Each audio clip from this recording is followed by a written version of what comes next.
Fil-jiem tal-20 u l-21 ta' Diċembru se jkunu qegħdin isiru bosta attivitajiet f'Għawdex fejn l-istrina se tkun preżenti b'saħħa iktar mis-soltu. L-istrina se tibda b'qudiesa fajnsielem ikkonċelebrata mill-Isqof Mario Grech.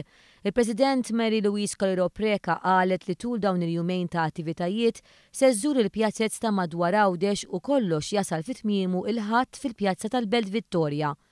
Intant għall-ewwel darba wkoll l-Għawċin se jgawdu mis-servizz tal-Malta Community Chest Fund f'Għawdex stess. Dan wara li l-imprenditur Għawċi Michael Grech ta' uffiċini ġodda b'xejn għall-20 sena li ġejjin.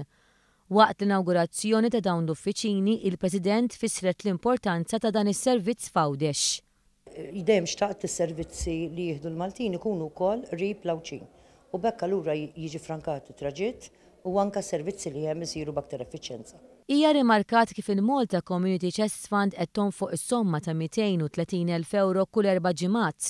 B'madwar 200,000 euro minnhom jintużaw f'kimoterapija speċjalizzata lil persuni li jkunu morda bil-kanċer fosthom tfal.